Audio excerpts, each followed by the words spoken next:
J'ai appris la langue française dans la famille, avec mes parents, puisque en dehors de la langue maternelle, paternelle, et au Cameroun, c'est du français ou l'anglais. Donc moi, je fais partie du côté francophone où on parle français.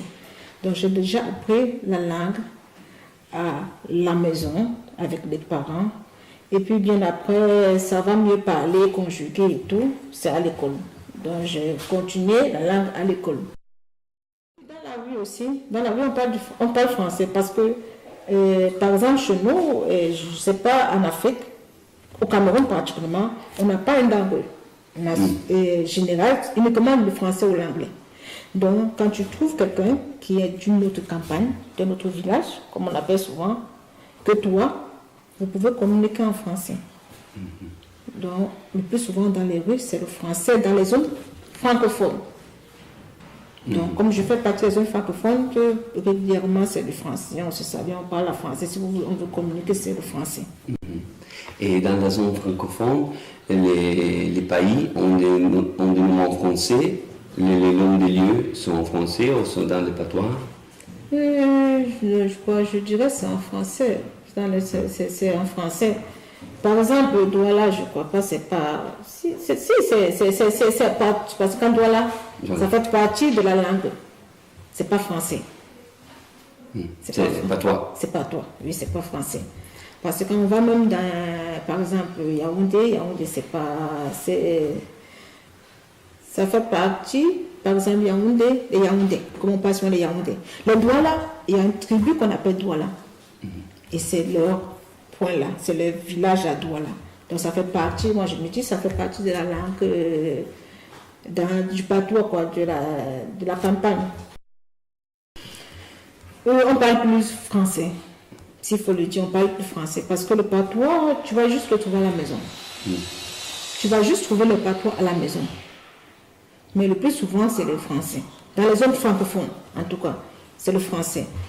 Le patois, c'est juste à la maison. Rarement, tu peux croiser un frère, tu le salues, mais c'est plus français. Ça fait en sorte que parfois, même quand tu te retrouves à la maison, tu vas te retrouver en train, toujours même quand tu parles le patois, tu vas te retrouver en train d'ajouter un peu de français. Parce que c'est plus français que patois. Oui. C'est plus français. Ça fait longtemps. Je veux prendre juste un petit jeu qu'on faisait parce que c'était les jeux d'enfants à l'école primaire. On claquait les mains, là c'était comme ça. Passez, pompon, les cahiers, les portes sont ouvertes. Passez, pompon, les cahiers, les portes sont ouvertes. Entrez. Le constat que j'ai fait, c'est que ici en Italie, c'est plus italien et anglais que italien et français. Le seul bénéfice, c'est que dans la langue italienne, je retrouve un peu du français. Donc c'est bénéfique parce que ça me permet d'être plus rapide dans l'apprentissage de la langue. Mais dans le quotidien, avec les gens, c'est pas ça. Rarement on trouve ceux qui parlent français. Par exemple, vulgairement, comme on dit bonjour, ça se rend pas bonjour. Bonjour, un truc comme ça. Je n'ai pas la prononciation facile, mais c'est un peu du bonjour. Donc ça va un peu dans le même sens.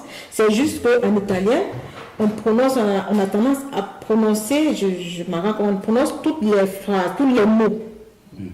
Par contre, en français, ça court un peu vite. Pourtant, en italien, on doit sentir la prononciation de toutes les lettres dans le mot dit. Donc, il y a beaucoup de rapprochements. Bonsoir, buonasera, des trucs comme ça, c'est du français. C'est pratiquement français. Le seul avantage que j'ai, ça me permet d'apprendre l'italien. Parce qu'il y a un rapprochement entre le français et l'italien. Okay. L'italien, donc, pour moi, c'est un avantage que je parle le français pour apprendre l'italien. J'ai juste les petites histoires que ma maman nous racontait souvent. Et je les ai parce que de temps en temps, elle nous a raconté, elle raconte à ses petits-enfants, puisque j'ai des enfants. Donc ça va, parfois, ça arrive que dans ces histoires, je les ai en tête. Mais c'est l'histoire de deux enfants que les parents voient cueillir une fleur. Et il fait la promesse que celui qui ramène la plus belle fleur a un cadeau. C'était une fille et un garçon. Ils vont à la cueille de la fleur. La fille a eu la chance de trouver la plus belle fleur. Et le garçon, étant égoïste et, je peux dire égoïste, a préféré tuer sa soeur. Tuer sa soeur. Et après la fleur de sa soeur, il a ramené nos parents. Nos parents étaient contents et tout. Et la soeur, le frère, quand on demande ta soeur où, il dit, oh, je ne sais pas, on était tous ensemble cueillir les fleurs, moi je ne sais pas où elle est partie et tout ça. Des jours passés. Et un jour, c'est l'oiseau qui rentre à la maison, qui se pose sur le toit de la maison, se met à chanter. Ça chante Miol Nyabiku Miol Pemakim Kenda Sodu Faosomo Miol Nyabiku Miol Pemakim Kenda Sodu Faosomo Durenyo Koni Omenemuki Durekoku Soisatenge. C'est-à-dire, c'est l'oiseau qui dit, je viens vous dire au revoir, je suis désolée, vous ne me verrez plus jamais. Je suis partie à la recherche de la plus belle fleur et je suis restée.